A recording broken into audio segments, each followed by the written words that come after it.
Hola alumnos, ¿cómo están ustedes? Qué bueno verlos. Me voy a poner aquí. Espero que estén muy bien, que sus cosas estén bien, que su familia estén bien. Ya, hoy día vamos a comenzar con un tema nuevo. Hemos visto progresión ondas, qué son las ondas, el sonido, y es una onda, y cuáles son los mecanismos de identificar el sonido, cómo se propaga, cuál es la naturaleza del sonido, cuáles son los efectos, cómo lo percibimos. Y hoy día vamos a empezar con el tema de la luz. En este tema en particular vamos a terminar la unidad 2. O sea, la luz van a ser 5, 6, 7 clases quizás, para ya después dejarnos al final del segundo semestre, ¿sí? Porque yo creo que en septiembre vamos a terminar, octubre y noviembre nos vamos a dedicar a la última unidad, ¿sí? Que es más corta y mucho más fácil. Entonces, recuerden, tenemos que tomar notas en la nota actitudinal que yo les voy a pedir cuando volvamos, o si no volvemos, que me envíen sus cuadernos, ¿ya? Y eh, sigan, eh, continúen, perdón, con las medidas de prevención en cuanto al COVID-19. Bueno, comencemos. La primera clase es la naturaleza de la luz. ¿Qué es la luz? Es un tema bastante lindo, por lo menos para mí. En el tema de física es lo que me guió siempre a estudiar física. Después de que me recibí y leo constantemente artículos y libros que tienen que ver con el conocimiento y la comprensión de la luz, que en realidad cuando comprendemos qué es la luz, entendemos de qué está hecho el universo, cómo se mueve, cuáles son las leyes y qué tan lejos estamos de conocer realmente todo lo que pasa en el universo. Entonces, la luz viene del latín lux o lucis, ya que es una parte de la radiación electromagnética que puede ser percibida, fíjense lo que dice aquí, que pueden ser percibida por el ojo humano. O sea, es una radiación electromagnética que puede ser percibida por el ojo humano. ¿Ya? Entonces, a partir de ahí, en la física, el término luz se usa en un sentido muy amplio. ¿Entienden? Que incluye todo el campo de la radiación conocido como el espectro electromagnético. ¿Sí? Si se fijan en la figura, la luz blanca pasa por un prisma y vemos colores. Eso es una condición física de la luz, ¿ya? La refracción de la luz, la vamos a ver, tiende a que después aparezcan los colores. El por qué. La luz es algo poderoso, ¿ya? Como lo percibimos con el ojo, recuerden, perdón, con el ojo humano, ¿ya? Y la luz visible, que es la luz blanca que nosotros vemos, en realidad específicamente es la radiación de o sea, se señala, la luz visible señala específicamente la radiación en el espectro visible, que es esta la que vemos, y en algunas partes, cuando llueve, por ejemplo, vemos el arco iris y vemos algunos colores. ¿Ya? A partir de ahí, entonces, existen un montón de teorías sobre la naturaleza de la luz, o sea, cómo es la luz, de qué está hecha, y nos vamos a dar cuenta hoy que es bastante, no es complicado, pero es bastante amplio el término. El estudio de la luz revela una serie de características y efectos al interactuar con la materia, o sea, la luz y la materia interactúan constantemente, lo sabemos, lo vemos. Se refleja la luz, nosotros nos reflejamos en un espejo, son fenómenos lumínicos o luminosos, que permiten desarrollar algunas teorías sobre su naturaleza, o sea, de qué está compuesta. Las teorías propuestas por los científicos para explicar la naturaleza de la luz han ido cambiando con el transcurso de los años, han empezado en un momento y por Newton, que fue el primero que empezó a hablar sobre la óptica en un libro que se llamó Optics, y hasta Einstein, que formuló la última gran teoría sobre la luz, y que vamos a verlo hoy rápidamente. ¿Ya? Entonces, la teoría corpuscular. La teoría corpuscular fue la primer teoría, ¿ya? Era ahí, si total yo soy menos importante, fue planteada por Newton, ¿ya? Emitiendo fuentes luminosas y observó que se movía la luz en línea recta y con gran rapidez, porque lo que sabemos que la luz es la velocidad de la luz, es la velocidad más rápida que conocemos y todavía nosotros no hemos alcanzado eso. Gracias a esto, ¿sí? Newton, al darse cuenta que la luz se movía en línea recta, si nos vemos, se mueve en línea recta, ¿ya? Y con gran rapidez. Y también era capaz de atravesar cuerpos transparentes. Si ponemos una hoja y ponemos un haz de luz, o el ejemplo que está abajo, por ejemplo, perdón, el ejemplo que está abajo, perdón, yo tengo una presentación acá que muevo y todo se va. Fíjense en el ejemplo que está abajo, la luz blanca se descompone y pasa por un prisma, ¿ya? O sea, la luz es capaz de atravesar ciertas ciertos elementos, o sea, es capaz de atravesar las materias y otros no. Entonces, entre 1670 y el 72, Newton desarrolló en gran medida los problemas que existían con la óptica y la naturaleza de la luz, porque la óptica es la que estudia la refracción de la luz y la composición de la luz. Y demostró mediante la proyección de la luz blanca, que el ejemplo que ven ahí, ¿sí? A través de un prisma, que ésta estaba formada por una banda de colores, el rojo, el naranja, el amarillo, el verde, el azul y el violeta, que es el espectro visible de la luz. ¿Sí? Ahí empezó a estudiarlo. ¿Qué pasó después? Esa es la teoría corpuscular. ¿Ya? Newton inventó un telescopio reflector que reflejaba la luz, también conocido como el telescopio newtoniano, y empezó a escribir el Optics, que fue el primer texto relacionado con la óptica, o sea, cuál era la naturaleza de la luz y cómo la veíamos. Luego, más adelante, apareció, con los primeros estudios de Newton, apareció Christian Huygens, que desarrolló la teoría ondulatoria. Ahora, si se van fijando, vamos viendo teoría corpuscular de un cuerpo de masa y teoría ondulatoria de las ondas. Por eso las ondas, ¿sí? Se refleja, o sea, la luz es una onda. Y se están dando cuenta, pero profe, pero también es un corpúsculo, también es materia. Sí. Entonces vio otra teoría, que es la ondulatoria, en donde este físico holandés consideró que la luz es una onda electromagnética, consistente en un campo eléctrico, o sea que tiene un campo eléctrico que varía en el tiempo, ya generado a la vez que un campo magnético se va atravesando y vuelve. De esta forma la onda se autopropaga indefinidamente, o sea, la luz no la podemos dejar de propagar a través del espacio, o sea, va refractando, se va absorbiendo, se va reflejando, pero nunca se pierde, y viceversa. Entonces, en el espacio, con campos magnéticos y eléctricos, generan continuamente luz. Y esa fue la gran teoría ondulatoria de la luz. ¿Sí? Si se fijan, la luz, porque nosotros antes conocíamos la oscuridad y la luz, pero ¿por qué la luz se sigue generando? Porque sigue rebotando por las paredes, es absorbido por unos cuerpos, pero ¿qué pasa? ¿Por qué no se pierde? Solamente cuando no hay presencia de luz sabemos que no hay, pero tenemos que aislarnos o tenemos que apagar la luz, ¿me entienden? Entonces, de allí, este fenómeno ondulatorio que relacionó que también la luz era una onda, ¿sí? Este fenómeno ondulatorio, en donde la difracción de la luz, ¿se acuerdan los fenómenos de onda? ¿Qué es lo que era la difracción de la luz? Explica fácilmente que si se tiene en cuenta este efecto exclusivo de las ondas, ¿sí? La luz se difracta.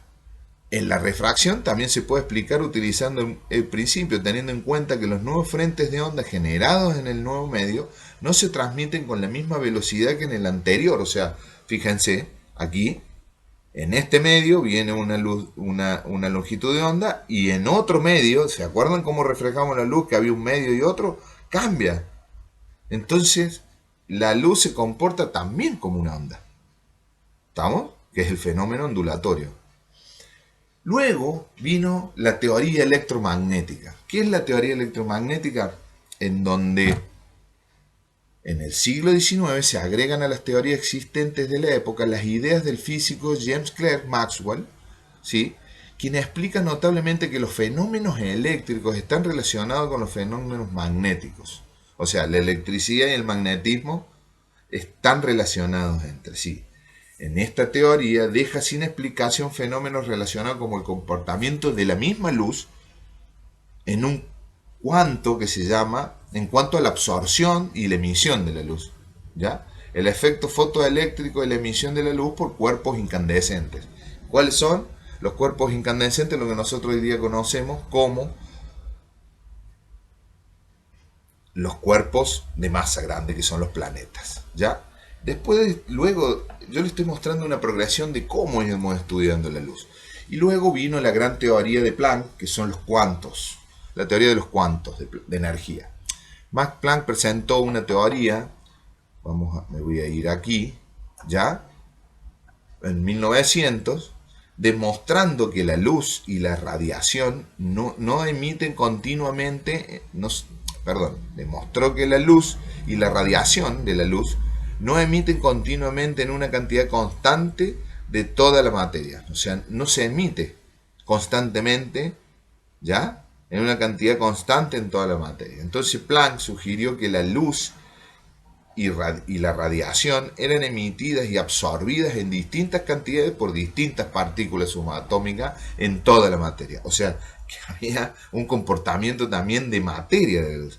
Estos hallazgos se basan en la observación cuidadosa de la radiación del cuerpo, de un cuerpo negro, por ejemplo, ¿ya?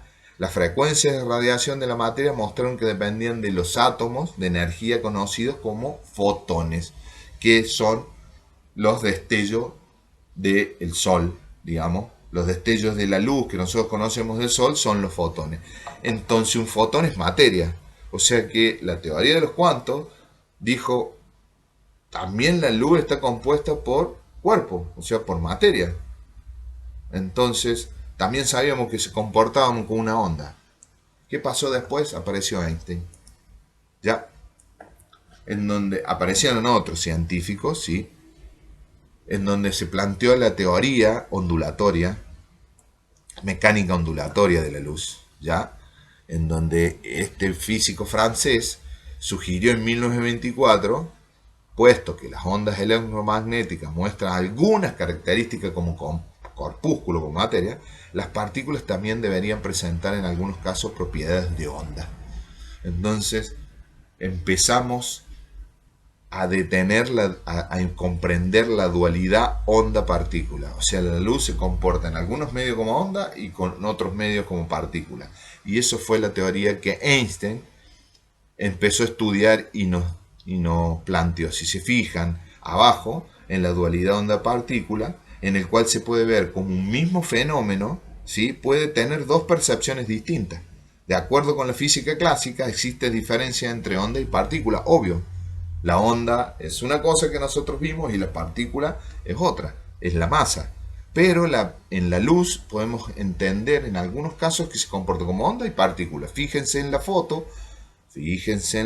que tenemos aquí, en donde este cuerpo, donde se le refleja luz, hacia el frente refleja un círculo, y si le reflejamos luz de este lado, se refleja como una figura totalmente distinta. Eso quiere decir que hay distintas percepciones, ¿sí? Entonces, ¿qué podemos concluir en esta primera clase? Es fascinante el tema de la luz. Pensar. ¿Cuándo me puse a pensar que la luz se comportaba distinta? Sí, vimos el arco iris, pero ¿cómo se produce el arco iris? Y porque la luz pasa a través de las gotas de agua que están suspendidas en la atmósfera, se reflejan y reflejan los colores, o sea, el espectro visible, lo que nosotros vemos. Pero hay una parte del espectro de la luz que vamos a estudiar más adelante, que es invisible, que nosotros no los percibimos. Y vamos a ver de qué está compuesta el espectro total de la luz. Entonces podemos concluir que la luz es toda radiación electromagnética. La luz es una radiación electromagnética, estimados alumnos, electromagnética, capaz de ser percibida por nuestro sentido de la vista, como lo vimos. El intervalo de la frecuencia de las radiaciones que componen la luz solamente está delimitado por la capacidad de nuestro órgano de visión, porque hay otro aspecto que no vemos. La luz, entonces, que nosotros percibimos, será siempre formada por radiaciones electromagnéticas correspondientes a grandes cantidades de frecuencia. Esa es la naturaleza de la luz. Si yo quiero saber qué es la luz y quiero definirla, esto es. La luz es una radiación electromagnética que podemos percibir parcialmente por el ojo humano, ¿ya? En donde hay cantidad, y la podemos percibir y está formada por altas frecuencias, cantidades de frecuencias. ¿Recuerdan cuando vimos una onda? O sea que se comporta la luz como una onda y como un corpúsculo, o sea como materia. Los antiguos se plantearon una cuestión fundamental. ¿De qué está hecho el universo? Pensaban que estaba hecho de tierra, aire, fuego y agua. Pero si de eso está hecho el mundo, ¿qué es la luz? No puedes meterla en una caja, no puedes agitarla, no puedes tocarla, pero está ahí. Está en todas partes y en ningún sitio. Pero la pregunta es, ¿qué es? Y eso es algo que se ha resistido a la ciencia durante miles de años. ¿Se resiste a la ciencia? ¿Eso no hace que sus días sean realmente duros? ¿No es una buena razón para venir a la oficina? Así es. Por eso algunas de las mentes más brillantes llevaron a cabo los primeros estudios definitivos sobre la naturaleza de la luz. Newton, por ejemplo, tomó la luz blanca del sol, la hizo relucir en un prisma y señaló que todos los colores del arco iris salían de la luz blanca, demostrando así que la luz blanca es un compuesto, una suma de rojo, naranja, amarillo, azul claro. ¿Y también la recombinó? También pudo mostrar que los distintos colores, rojo, naranja, amarillo, violeta, podían recombinarse para crear luz blanca. Por esa razón, Newton pensó que de alguna manera la luz estaba compuesta de partículas. Así que ya tenemos la primera teoría de la luz, el hecho de que la luz se compone a base de partículas. Sin embargo, enseguida apareció una nueva teoría opuesta a la de Newton, que señalaba que la luz es una onda. Hace unos años un tipo llamado Young fue capaz de demostrar que la luz tiene propiedades ondulatorias. Piensa, por ejemplo, en el surf. Todo surfista sabe que puede montar una ola en el océano. Pero si una segunda ola se dirige a él desde otro ángulo, las dos olas interfieren dándole un patrón de interferencias y si no tiene cuidado, el mar lo engullirá. Pues bien, Young demostró eso con la luz. Fue capaz de hacer pasar la luz por un minúsculo agujerito y hacerla chocar con otro hilo de luz, lo que dio lugar a un precioso patrón de interferencias. Así que tenemos dos teorías opuestas, la teoría de partículas de luz de Newton y la teoría de ondas de luz de Young y otros científicos. Y ahora es cuando Einstein da el siguiente paso. Lo que Einstein dijo, y ahí se encuentra su genialidad, es que quizás los dos tengan razón. Quizás Newton nos mostró que la luz tiene propiedades de partículas y Young que tiene propiedades de onda, y las dos teorías son manifestaciones de la misma realidad. Piénsalo como si estuvieras viendo un elefante. Le tocas la trompa y crees que el elefante es una serpiente. Le tocas una pata y crees que es un árbol.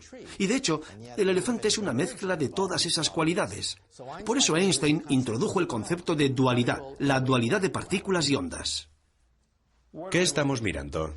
Estamos contemplando un láser de helio y gas neón. Emite 1 milivatio de energía y demuestra que la luz posee esa naturaleza dual de partículas y ondas. Fíjate en esto. Realmente parece que la luz está compuesta de partículas. Es un rayo cilíndrico, muy coherente, que quiere decir que todas las ondas vibran al unísono. Si fueran ondas. Sí, si fueran ondas. Ahora llega hasta esta doble abertura, y tan pronto como pasa por la abertura, comienza a interferir consigo misma. Las ondas empiezan a cruzarse entre ellas para crear este patrón. Como vemos aquí, las ondas empiezan a desviarse. Si las ondas no fueran más que fotones, partículas individuales, esto sería un simple punto rojo. Pero no lo es. Se parece a un patrón de ondas. Esto demuestra en un experimento las dos naturalezas de partículas y ondas de la luz, la dualidad de la luz. Fueron necesarios los esfuerzos de 3 genios durante 3 siglos para ayudarnos a entender la luz tal y como la conocemos hoy en día. Si no fuera por ellos, podríamos estar viviendo en la Edad Oscura.